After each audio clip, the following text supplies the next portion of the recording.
Assalomu alaykum aziz tomoshabinlar.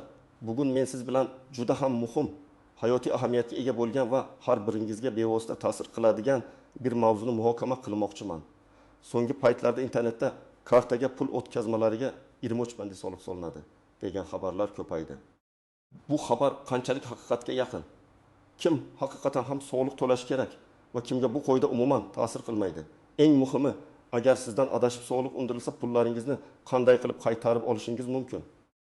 Bularning barchasini bugun juda batafsil tushuntirib beraman. Bir soniya ham kutmasdan hoziroq kanalimizga obuna bo'ling, videoga like bosing va bu videoni do'stlaringizga ham ulashing. Chunki bu ma'lumot har biringiz uchun hayotiy ahamiyatga ega va hammaga tegishli. Keling, to'g'ridan to'g'ri masalaga o'taylik. Muammoning mohiyati ilgari qanday edi va hozir nima o'zgardi? Avvallari jismoniy shaxslar o'rtasidagi bank kartalar orqali pul o'tkazmalar shaxsiy tranzaksiyalar hisoblanib, soliq idoralarining bevosita e'tiborini tortmas edi. Do'stingizga qarz qaytarish, qarindoshingizga pul yordami yuborish kabi holatlar soliqqa tortilmasdi. Qonunchilikda har qanday daromadga soliq to'lash majburiyati bo'lsa-da, kichik va muntazam bo'lmagan o'tkazmalar amalda nazoratdan chetda qolardi. Banklar ma'lumotlarni soliq idoralariga faqat shubhali holatlarda taqdim etishardi. Bu esa yashirin iqtisodiyotning kengayishiga olib kelar. Kichik biznes egalari, frilanserlar, hunarmandlar ko'pincha daromadlarni shaxsiy kartalariga qabul qilib, ularni rasmiylashtirmasdi. Natijada davlat byudjeti soliqlardan mahrum bo'lar, adolat tamoyili buzilardi. Endi esa nima o'zgardi? Bugun muhokama qilayotganimiz 23% soliq. Bu yangi tasdiqlangan qoida. Bu qoida jismoniy shaxslarning bank kartalariga kelib tushadigan pul o'tkazmalarini muntazam ravishda va katta hajmlarda monitoring qilishni nazarda tutadi. Maqsad shaxsiy kartalarni biznes faoliyati uchun ishlatish holatlarini aniqlash va bu daromadlarga soliq solishdir. Aslida yangi qonun chiqarilgani yo'q, balki amaldagi soliq kodeksining jismoniy shaxslar daromadlariga soliq solish qoidalarini qo'llash mexanizmlari kuchaytirildi. Ya'ni ilgari e'tibor berilmagan yoki aniqlash imkoni bo'lmagan daromadlar endi aniqlanadi. Davlat soliq qo'mitasi va banklar o'rtasidagi ma'lumot almashinuv mexanizmi takomillashtirildi. Endi banklar soliq idoralariga jismoniy shaxslarning kartalari bo'yicha ma'lumotlarni muayyan mezonlar asosida muntazam ravishda taqdim etishga majbur. Agar sizning kartangizga kelib tushadigan pul o'tkazmalar ma'lum bir shablonlarga mos kelsa, masalan, tez-tez bir xil yoki o'xshash summalarda, ko'plab turli shaxslardan u holda soliq idoralari buni tadbirkorlik faoliyatidan olingan daromad sifatida baholashi mumkin. Va mana shu daromadga agar u rasmiy ravishda ro'yxatdan o'tmagan bo'lsa, umumiy tartibda 23% soliq solinishi mumkin. E'tibor bering, bu har qanday o'tkazmaga soliq degani emas, balki aynan tadbirkorlik faoliyatidan olingan va rasmiylashtirilmagan daromadga soliq degani. Bu o'zgarishdan maqsad shaffoflikni oshirish, adolatni ta'minlash va barcha iqtisodiy faoliyatni rasmiylashtirishdir. Batafsil tahlil. Nimalarni bilishingiz kerak, kim xavotirlanishi kerak va kim xavotirlanishi shart emas.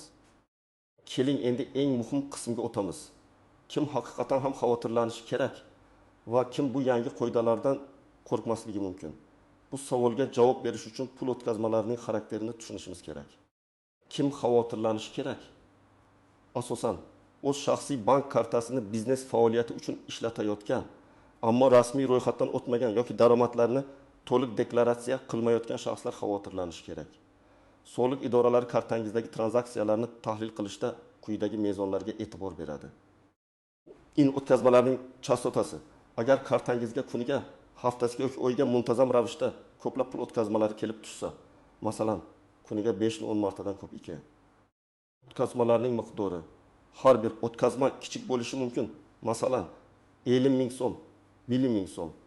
Lekin ularning umumiy summasi oyiga katta miqdorga yetsa, masalan, bir necha million so'm.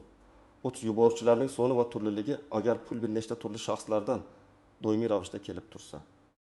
4. O'tkazmalar sababining izohlanmaganligi. O'tkazmalarda qarz qaytardi, sovg'a kabi izohlar bo'lmasligi yoki bo'lsa ham shubha uyg'otishi mumkin. 5. Daromad turining mavjud ishingizga mos kelmasligi. Agar siz rasman ishchi bo'lib ishlagan holda kartangizga maoshdan tashqari katta va muntazam pul o'tkazmalari kelib tursa, keling bir nechta aniq misollarni ko'rib chiqamiz. Misol, hunarmand Gulnora. Gulnora opamiz uyda qo'lda yasagan zargarlik buyumlarini ijtimoiy tarmoqlar orqali sotadi. Kuniga o'rtacha 5 o'rinta buyurtma oladi. Har bir buyurtma uchun u 1000 so'mdan 200 ming so'mgacha to'lovlarni shaxsiy bank kartasiga qabul qiladi. Kunlik tushumi 500 ming so'mdan 1 million so'mgacha, oyiga esa 5 million so'mga yetadi. Oldinlari bu daromadlarga soliq solinmas edi. Chunki u rasmiy ro'yxatdan o'tmagan. Endi esa Gulnora opaning kartasiga turli shaxslardan kelib tushayotgan ko'plab mayda o'tkazmalar soliq idoralarining avtomatlashtirilgan tizimi avtomatlashtirilgan tadbirkorlik faoliyatidan olingan daromad sifatida baholanishi mumkin. Natijada agar Gulnora opa o'z faoliyatini rasmiylashtirmasa, bu daromadlarga 23% miqdorda soliq hisoblanishi ehtimoli yuqori. İki misol. Freelancer Aziz grafik dizayner bo'lib, o'z xizmatlarini internet orqali xorijiy va mahalliy mijozlarga taqdim etadi. Uning 3 ko'ta doimiy mijozlari bor. Ular har oy Azizga 1 milliondan 3 million so'mgacha summalarni shaxsiy kartasiga o'tkazib turishadi. Oyiga Azizning kartasiga jami 5 milliondan 1 million so'mgacha pul kelib tushadi. Aziz o'z faoliyatini rasmiy ravishda o'zini o'zi band qilgan shaxs sifatida ro'yxatdan o'tkazmagan. Soliq idoralari Azizning kartasiga muntazam kelib tushayotgan bu pullarni xizmat ko'rsatishdan olingan daromad deb hisoblashi mumkin. Agar u o'zini o'zi band qilgan shaxs sifatida ro'yxatdan o'tsa, soliq stavkasi ancha past bo'ladi. Masalan, yillik bazaviy hisoblash miqdorining 3 baravari miqdorida ijtimoiy soliq, lekin hozirgi holatda unga 23% soliq tahdid soladi. 3 misol. Kvartira ijarachisi Olim. Olim shaharda kvartirasini ijaraga bergan. Ijarachi har oy 3 million so'm ijara haqini Olimning shaxsiy kartasiga o'tkazadi.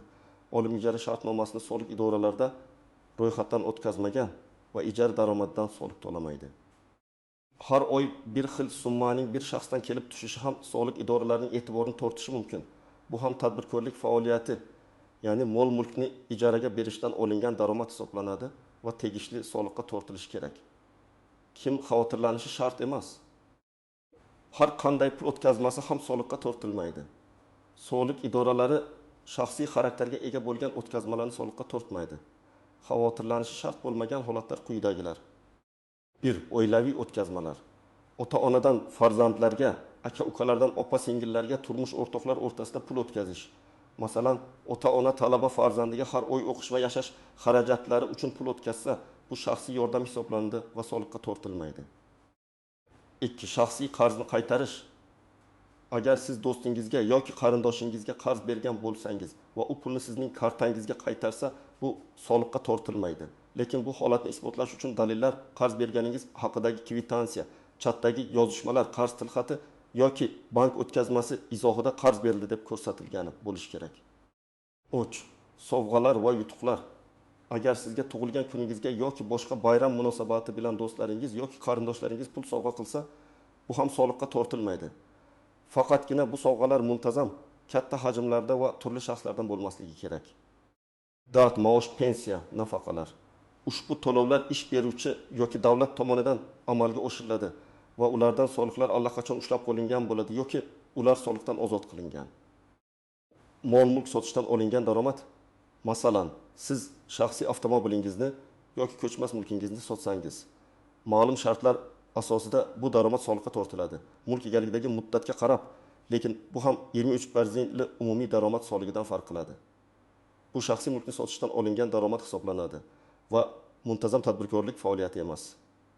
Shunday qilib, xavotirga tushishdan oldin pul o'tkazmalaringizning xarakterini tahlil qiling. Agar siz doimiy ravishda ko'plab turli shaxslardan biznes faoliyatingiz uchun pul qabul qilsangiz, unda siz xavf guruhidasiz. Aks holda o'tkazmalaringiz shaxsiy xarakterga ega bo'lsa, xavotirlanishga sabab yo'q. Istisnolar, tuzoqlar va noaniq nuanslar. Bu tizimning ishlashida bir qator istisnolar, e'tibor berilishi kerak bo'lgan tuzoqlar va ko'pchilik bilmagan noaniq nuanslar mavjud. Keling, ularni ko'rib chiqamiz. Istisnolar. Rasmiylashtirilgan daromadlar.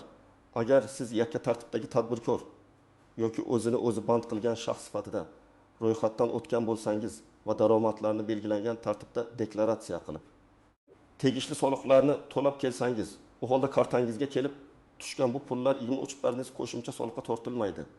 Masalan, ITTlar belgilangan qat'iy soliqni to'lashadi. O'zini o'zi band qilgan shaxslar esa ijtimoiy soliqni to'lashadi va ularning daromadlari umumiy daromad soligidan ozod qilingan. Bu shuni anglatadiki, sizning daromadingiz allaqachon rasmiylashtirilgan va unga boshqa soliq turiga ko'ra soliq to'langan.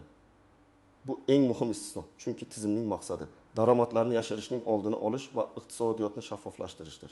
2. Ma'lum bir chegara miqdorlari, hozircha aniq rasmiy chegara miqdorlari e'lon qilinmagan bo'lsa-da, amaliyotda soliq idoralari har bir kichik o'tkazmaga e'tibor berishmaydi.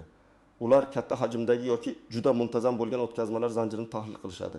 Bu shuni anglatadiki, agar siz do'stingizga 50 ming so'm yoki 20 ming so'm o'tkazsangiz, bu soliqqa tortilmaydi. Muammo bu kabi o'tkazmalar soni ko'payib, umumiy summasi oyiga bir necha million so'mga yetsa boshlanadi. Soliq idoralari avtomatlashtirilgan tizimlar orqali qizil bayroq ko'taradigan holatlarni aniqlashadi. Tuzoqlar ehtiyot bo'ling. 1. Oila a'zolarining kartalaridan foydalanish. Ba'zi tadbirkorlar daromadlarini yashirish maqsadida o'z turmush o'rtog'i, farzandlari yoki boshqa qarindoshlarining bank kartalaridan pul qabul qilishadi. Bu vaqtinchalik yechim bo'lishi mumkin, ammo soliq idoralari oilaviy aloqalarni va pul o'tkazmalari zanjirini kuzatish imkoniyatiga ega. Agar sizning oila a'zolaringizning kartalariga ham muntazam turli shaxslardan pul kelib tushsa, soliq idoralari buni daromadni yashirishga urinish deb baholashi va barcha bog'liq shaxslarning kartalarini tahlil qilishi mumkin. 2. Soliq idoralari xabarnomalarni e'tiborsiz qoldirish. Agar sizga soliq idoralaridan kartangizga kelib tushgan pul o'tkazmalari bo'yicha tushuntirish berishingizni so'rab xabarnoma kelsa, uni aslo e'tiborsiz qoldirmang. O'z vaqtida javob bermaslik yoki kerakli hujjatlarni taqdim etmaslik holatida soliq idoralari avtomatik ravishda bu daromadlarni tadbirkorlik faoliyatidan olingan daromad deb hisoblab, sizga 23% soliqni hisoblashi mumkin. Noto'g'ri deklaratsiya. Agar siz rasmiy ro'yxatdan o'tgan bo'lsangiz ham, ammo daromadlaringizni noto'g'ri yoki to'liq bo'lmagan holda deklaratsiya qilsangiz, bu ham muammolarga sabab bo'ladi. Soliq idoralari deklaratsiyangizdagi ma'lumotlarni kartangizga kelib tushgan real summalarga solishtirishi mumkin. Agar jiddiy nomuvofiqliklar aniqlansa, qo'shimcha soliq hisoblanishi va jarimalar qo'llanishi mumkin. Noaniq nuanslar. Pulning manbai. Soliq idoralari nafaqat pulni oluvchiga, balki pulni yuboruvchining faoliyatiga ham e'tibor berishi mumkin. Agar sizga muntazam pul yuborayotgan shaxslar ham soliq idoralari nazorati ostida bo'lsa, bu sizning holatingizni yanada murakkablashtirishi mumkin. Banklarning hamkorligi. Endi banklar soliq idoralariga ma'lum mezonlarga javob beradigan pul o'tkazmalari to'g'risidagi ma'lumotlarni taqdim etishga majbur.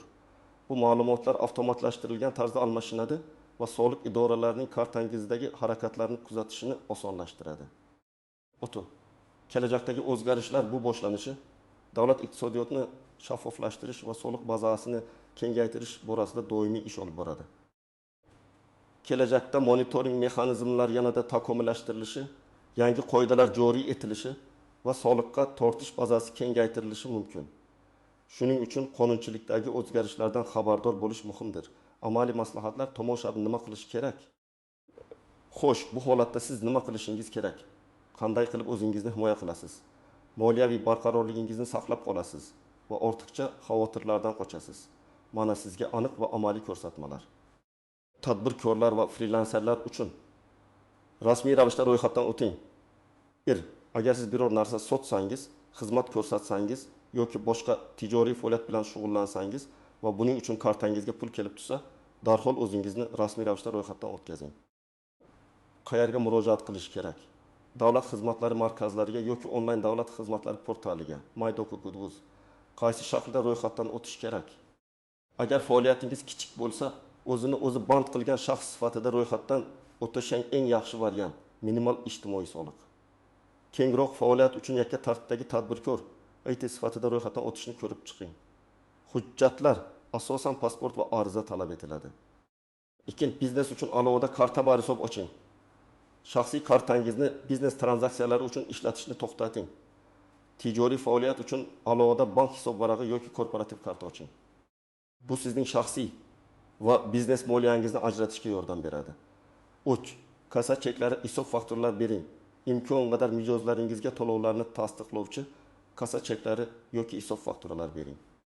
Bu sizning daromadlaringizning qonuniyligini tasdiqlovchi qo'shimcha dalil bo'ladi. 4. Daromadlarni muntazam deklaratsiya qiling. O'z faoliyatingiz bo'yicha belgilangan muddatlarda daromadlaringizni soliq idoralariga deklaratsiya qiling va tegishli soliqlarni o'z vaqtida to'lang. Murakkab shaxsiy o'tkazmalarga ega bo'lgan shaxslar uchun 1. Hujjatlarni saqlang.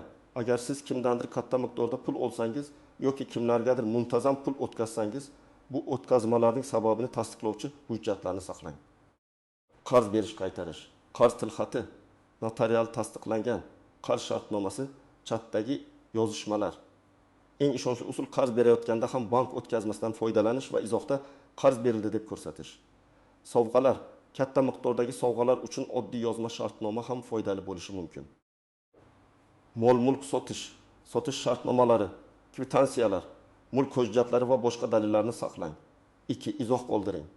Pul o'tkazmalarini amalga oshirayotganda yoki qabul qilayotganda bank ilovalari orqali izoh maydoniga o'tkazmaning maqsadini yozishga harakat qiling. Masalan, Aqmalga qarz qaytarildi. Onamga yordam, do'stimga sovg'a. Bu keyinchalik tushuntirish berishda yordam beradi. Agar sizga soliq idorasidan xabarnoma kelsa, vahimaga tushmang. Xabarnoma sizga soliq hisoblanganini bildirmaydi. Balki tushuntirish berishingizni so'raydi. 2. Hujjatlarni to'plang. Barcha tegishli hujjatlarni, qarz tilxatlari, shartnomalar, cheklar, yozishmalar va hokazo tartibga soling. 3. Soliq maslahatchisi bilan bog'laning. Agar vaziyat murakkab bo'lsa, malakali soliq maslahatchisi yoki buxgalterga murojaat qiling. 4. O'z vaqtida javob bering.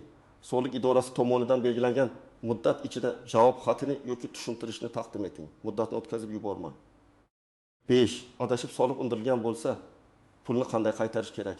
Agar tushuntirishlaringiz va taqdim etgan hujjatlaringizga qaramay, soliq idorasi noto'g'ri soliq hisoblagan bo'lsa va siz uni to'lagan bo'lsangiz, hafsalangiz pir bo'lmasin. Sizda apellyatsiya qilish huquqi mavjud. Birinchi qadam soliq idorasining yuqori turuvchi organiga shikoyat qilish. Agar bu bosqichda masala hal bo'lmasa, sudga murojaat qilish huquqingiz bor. Sud orqali soliq idorasining qarorini bekor qildirish va noto'g'ri undirilgan pullarni qaytarib olishingiz mumkin. Bunday hollarda albatta yuridik maslahatchi xizmatidan foydalanish tavsiya etiladi. Xulosa va yakuniy chorlov. Aziz do'stlar, bugungi videomizda biz kartaga 23 soliq haqidagi shov-shuvli mavzuni batafsil ko'rib chiqdik. Asosiy xulosa shuki, davlatning maqsadi o'tkazmalarni soliqqa tortish emas, balki yashirin iqtisodiyotni kamaytirish va barcha tadbirkorlik daromadlarini rasmiylashtirishdir. Agar siz halol ishlasangiz, daromadlaringizni rasmiy ravishda ro'yxatdan o'tkazsangiz va soliqlarni o'z vaqtida to'lasangiz, xavotirlanishga hech qanday sabab yo'q. Shaxsiy o'tkazmalaringiz uchun esa hujjatlarni saqlash va o'tkazmalar izohini yozish kabi oddiy qadamlar sizni kelajakdagi tushunmovchiliklardan himoya qilishi mumkin. Bu o'zgarishlar barchamizdan moliyaviy savodxonlikni va mas'uliyatni oshirishni talab qiladi. Bu videodagi ma'lumotlar sizga foydali bo'ldi degan umiddaman. Bu mavzu bo'yicha sizning qanday fikringiz bor? Sizningcha bu qoidalar adolatlimi?